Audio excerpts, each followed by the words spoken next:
peranan Pak Pendeta. Terima kasih Pak Pendeta. Ya, Terima kasih Bu yang luar Arita, luar biasa perspektif Bu Hindunya. Arinita atas tanggapannya. Tadi sudah mengungkapkan Hindu itu adalah agama Tirta ya Bu Arinita. Dan tentunya pasti sangat penting eh, keberadaan air di muka bumi ini diciptakan untuk apa? Sampai-sampai ada eh, hari banyak raya pinang, untuk banyak air pinang. gitu. Ya, yang sebetulnya secara keseluruhan air itu sama di penanggap sebelumnya juga pendeta bahwa air itu sangat berkesinambungan di dalam spiritual agama kita masing-masing. Baik, terima kasih Bu Arinita atas tanggapannya. Untuk selanjutnya kita akan mendengarkan dari perspektif agama Islam telah hadir Ustadz Syed Haji MPDI. Selamat malam. Assalamualaikum Ustadz Sun Haji. Waalaikumsalam warahmatullahi wabarakatuh. Silakan untuk memberikan tanggapan perspektif Oke, agama Islam. oke. Terima kasih atas waktunya Mbak Vera. Salam semua saudara. Salam semua saudara. Eh, Sebelum kami menyampaikan eh,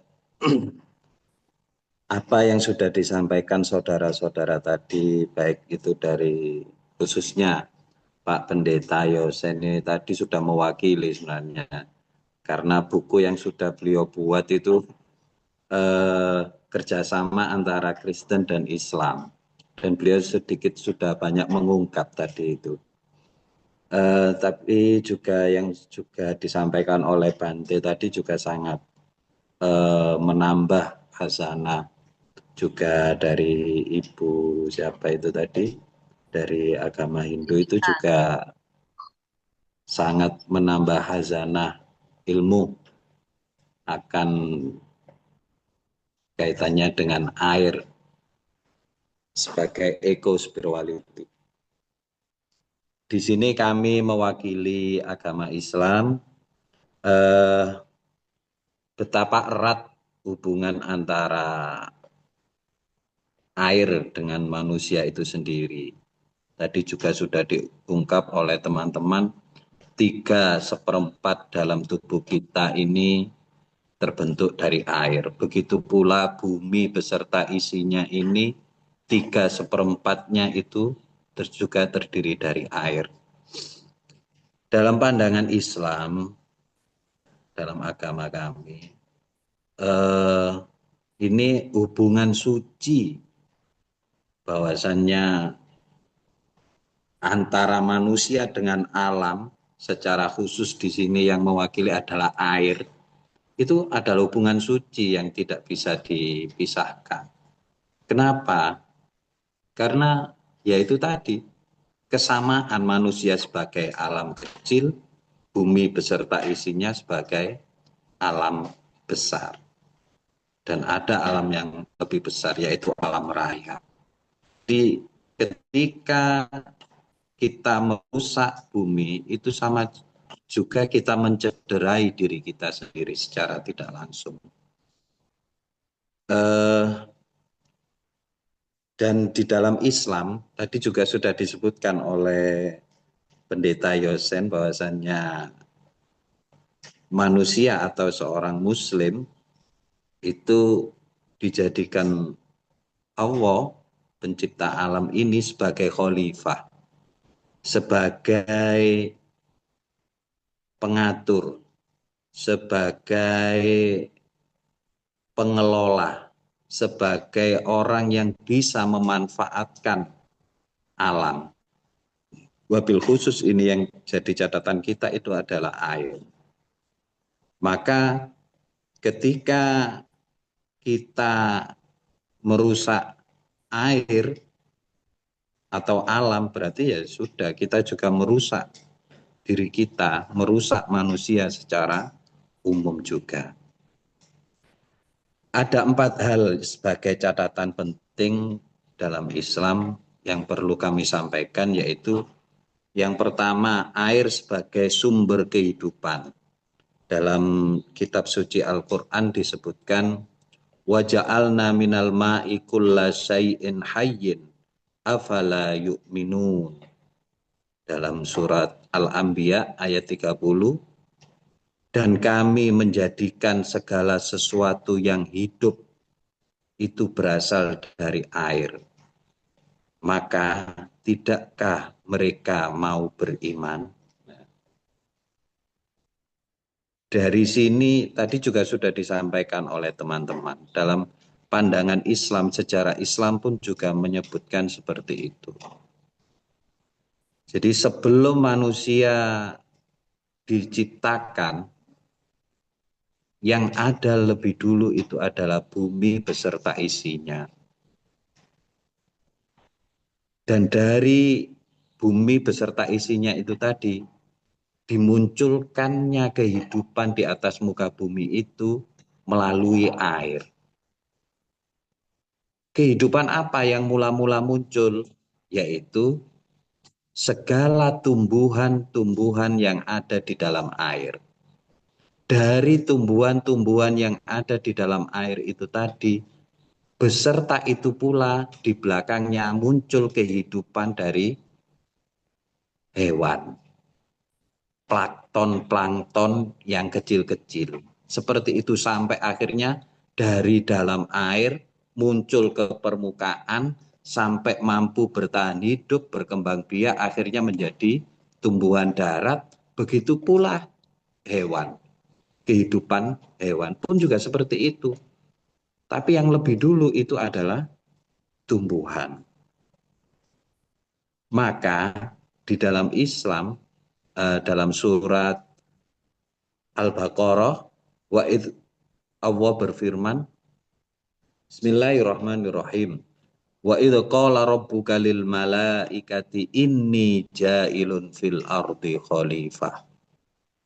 Ketika Allah berfirman kepada para malaikat, wahai para malaikatku, aku akan menjadikan di atas muka bumi nanti khalifah, yaitu manusia.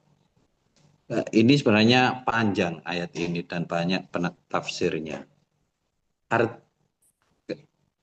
Dalam ayat tersebut, malaikat kemudian menjawab, wahai Tuhan semesta alam, kenapa Anda menjadikan manusia? Bukankah mereka nanti yang akan membuat kerusakan di atas muka bumi ini? Nah, malaikat yang pada waktu itu bisa menjawab seperti itu. Kenapa? Karena sudah melihat kerusakan yang dibuat oleh kehidupan sebelum adanya manusia, yaitu hewan dan tumbuhan. Nah, sehingga malaikat menjawab seperti itu. Dan ada salah satu makhluk yang semisal dengan kita, semisal dengan manusia, yang mungkin dalam sejarah ataupun dalam buku-buku itu disebut Homo sapien atau apalah itu. Nah, itu padahal itu berbeda, makhluk yang berbeda dengan kita. Mereka itu terbentuk dari ataupun sejenis dengan hewan. Tapi kalau kita betul-betul tercipta dari Adam, beserta kita selaku anak cucu Adam. Jadi beda dengan manusia sebelum Adam. Nah, mohon maaf ini mungkin terlalu panjang akhirnya ya. Saya lanjutkan. Itu bahwasannya salah satu bahwasannya air itu memiliki atau sebagai sumber kehidupan utama. Dalam pandangan Islam pun juga seperti itu. Kaitannya kalau dikaitkan dengan sejarah pun juga seperti itu. Yang kedua, air sebagai amanah dan juga anugerah bagi setiap muslim. Ini disebutkan dalam hadis riwayat Abu Dawud. Disebutkan al-muslimuna syuraka'u fi salasin fil kala'i wal ma'i wan nari. Manusia itu berserikat dalam 3 hal, dalam 3 perkara, yaitu padang rumput, air, dan juga api. Artinya, manusia tidak bisa memiliki sendiri atau mengelola hanya untuk pribadinya dalam 3 hal ini, yaitu padang rumput, air, dan juga api. Ini penjelasannya panjang kalau mau dijelaskan. Jadi singkatnya seperti itu. Artinya tetap air itu adalah dimaknai sebagai amanah yang harus dijaga, yang harus dilestarikan, yang harus dimanfaatkan dengan sebaik-baiknya. Nah, padang rumput kenapa di sini juga disebutkan? Karena rumput itu sebagai makanan hewan-hewan. Api pun juga tidak bisa dimiliki pribadi, harus dijaga kelangsungannya. Pun juga seperti itu.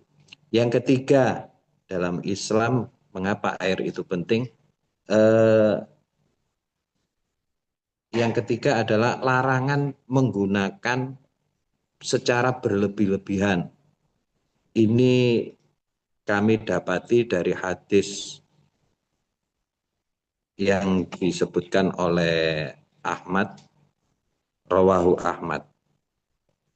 Faqala, ini sebenarnya panjang hadisnya, di situ ada percakapan antara Rasulullah dengan Anas bin Malik.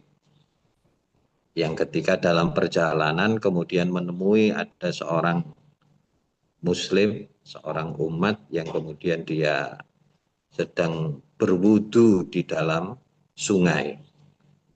Kemudian Rasulullah berkata, "Ma hadas syaraf? Afil wudu'i israfun ya Rasulullah?" Kemudian dijawab oleh Rasulullah, "Qala na'am wa in kunta ala nahrin jarin." Yang artinya secara umum janganlah kalian berlebih-lebihan dalam menggunakan air dalam berwudu. Loh, masa berwudu itu boros, masuk kategori boros ya Rasulullah?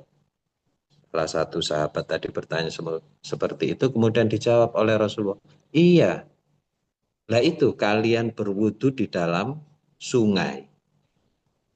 Jadi kalau berwudu di sungai yang mengalir, jangan masuk ke dalam sungainya, tapi engkau berada di tepian sungai kemudian melaksanakan wudu.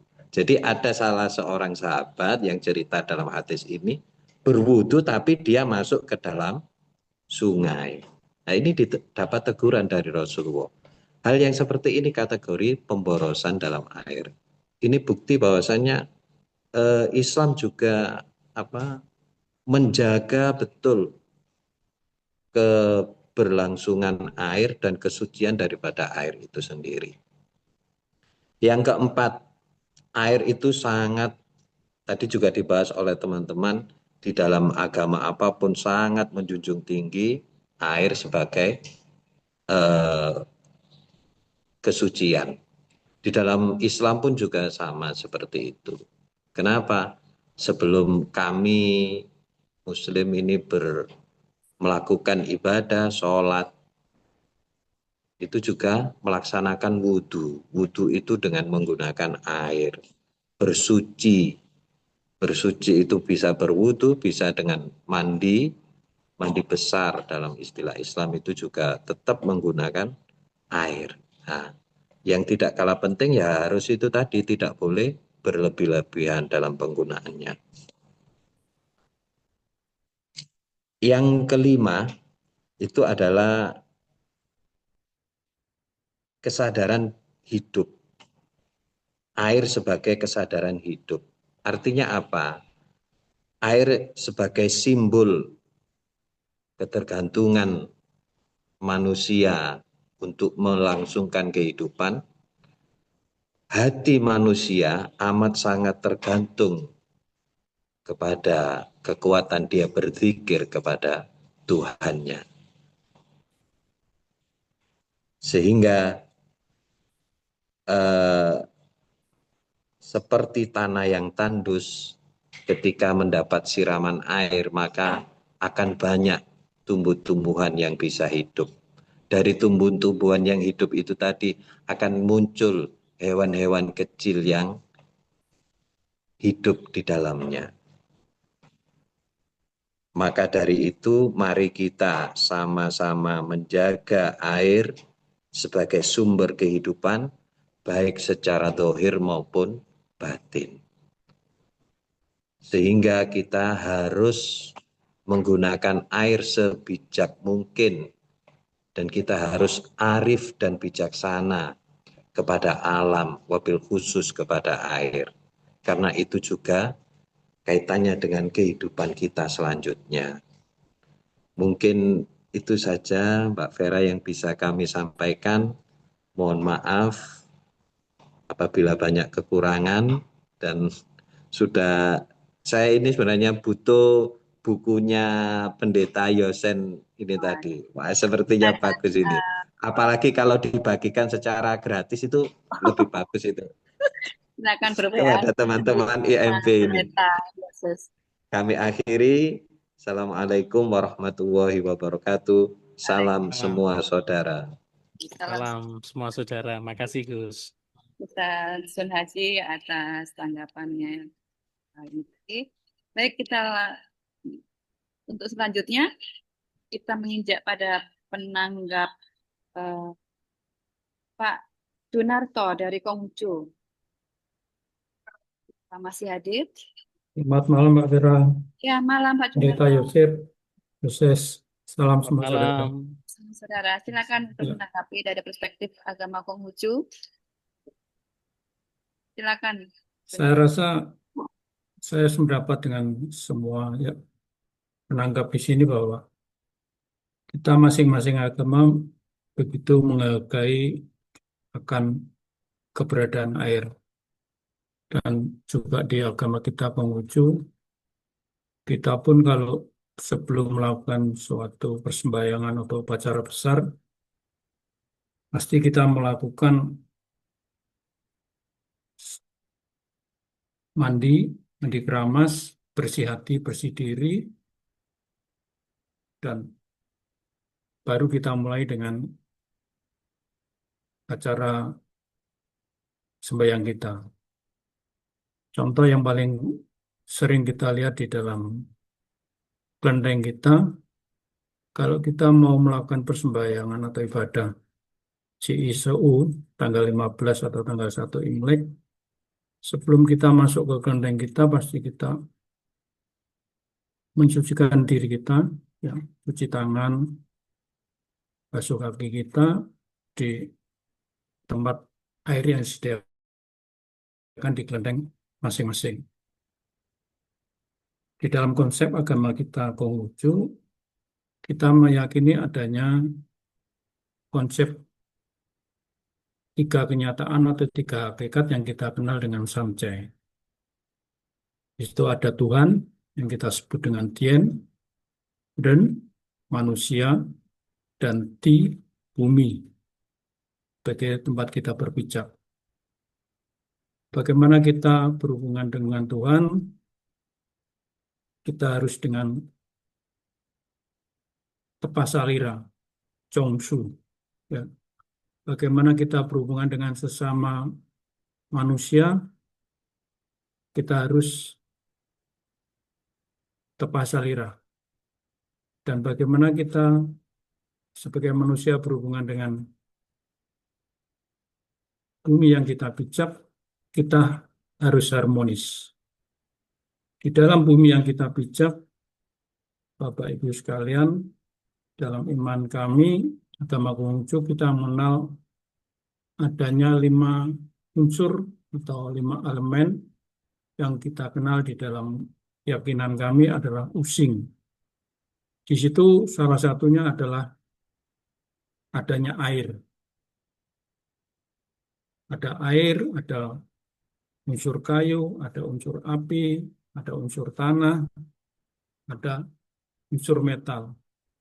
Dan unsur-unsur di dalam keimanan kami Air adalah mendukung atau menghidupi kayu. Kayu menghidupi api, dan api menghidupi atau melahirkan tanah, dan tanah menghidupi atau melahirkan metal. Dan terakhir metal menghasilkan atau menghidupi air. Nah, siklus inilah yang harus kita jaga dalam imanan kami. Kita tidak boleh bertentangan.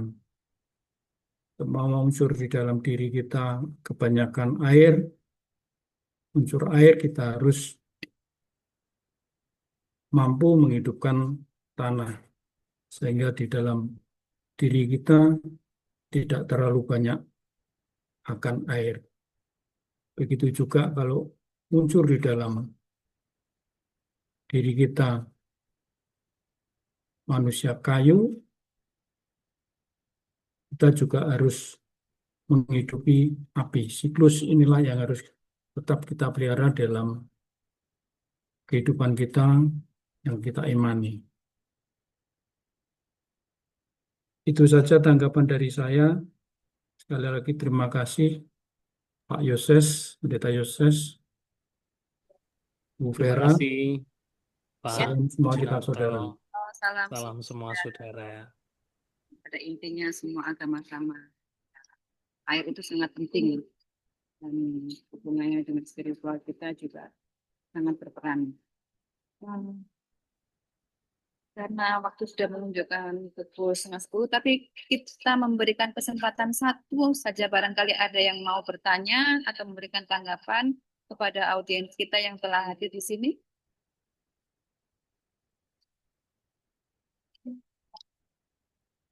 Di kolom chat apa ada yang bertanya, Mbak Pula? Di kolom chat satu aja pertanyaan mungkin Mbak Bulan, barangkali kita memberikan kesempatan karena waktu sudah menunjukkan pukul 9:30. Tidak ada? Oh, tidak ada ya. Karena sudah melebihi waktu, barangkali Pendeta Yoses bisa memberikan tanggapan ulang atas tanggapan dari tokoh-tokoh agama sekaligus closing statement untuk Pendeta Yoses. Silakan, Pendeta Ya, Yoses. terima kasih Mbak Vera. Saya sungguh bersyukur dan berterima kasih ya, memperkaya pandangan kita bersama, sekalipun latar belakang perbedaan keyakinan agama bisa berbeda-beda, tapi kita bisa sama bicara soal air. Dan itu sebuah anugerah.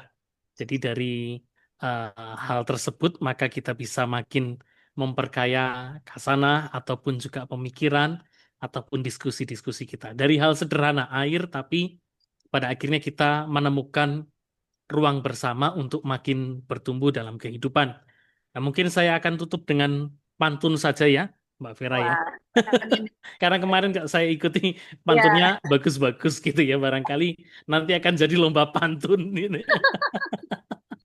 Saya tutup silakan. dengan pantun pendek saja untuk Ya, kita semua. Nah, menimba air di waktu pagi, keren. serasa segar sampai ke hati. Jagalah jiwa tetap berseri, seperti air yang selalu murni dan suci. Cakep. Terima kasih untuk kesempatannya. Salam satu saudara. Dan berkat. Salam semua saudara. Terima kasih Pendeta Yoses atas pemaparan yang sangat luar biasa yang bisa membuka wawasan kita dan wawasan kita tentang eco-spirituality. Di sini juga saya telah sedikit menulis bahwa kesimpulan di atas bahwa tema ini menekankan bahwa air bukan sekedar unsur alam, melainkan lambang kehidupan dan sakralitas ciptaan. Melalui air kita diajak merenung hubungan kita dengan Tuhan, sesama, dan alam semesta. Dalam spiritualitas ekologi, menjaga air berarti menjaga kehidupan, merawat bumi, dan menghidupi nilai-nilai kasih, kesederhanaan, dan tanggung jawab spiritual. Krisis air mencerminkan krisis batin manusia, dan solusinya bukan hanya teknologi, tetapi perubahan cara pandang dan kesadaran akan kesucian kehidupan itu sendiri. Mari kita jadikan setiap tetes air sebagai pengingat akan kasih Tuhan yang menghidupkan. Dalam semangat eco-spirituality, kita tidak hanya diajak untuk mencintai Allah, tetapi juga untuk melihat kehadiran ilahi dalam setiap unsur kehidupan. Menjaga air adalah menjaga rahmat-Nya. Terima kasih kepada Pendeta Yoses yang sudah memberikan pemaparan yang luar biasa. Terima kasih juga kepada para tokoh agama yang memberikan tanggapan yang juga luar biasa. Kita bisa mengerucut atas tema kita kali ini. Dan terima kasih, mohon maaf jika ada kesalahan saya dari tutur kata dan tingkah perbuatan. Terima kasih. Assalamualaikum. Salam sejahtera, shalom, Om Swastiastu, Namo Buddhaya, salam kebajikan, Rahayu, Rahayu, Rahayu. Salam semua saudara. Salam semua saudara. Terima kasih. Saya kembalikan ke Mbak Us. Ya, salam semua saudara.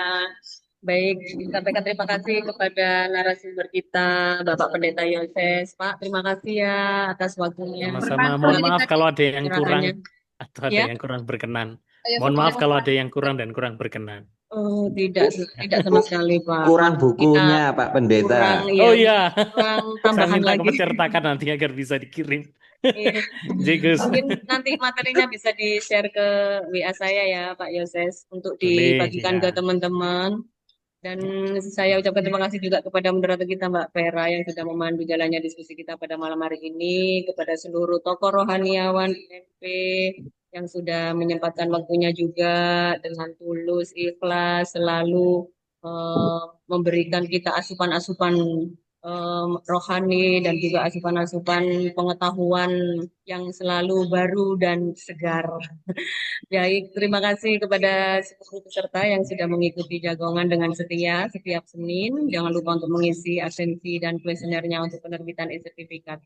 Sampai jumpa di Senin mendatang dengan tema yang berbeda. Dan kali ini saya tidak berpantun karena tadi Pak Pendeta sudah berpantun sepertinya.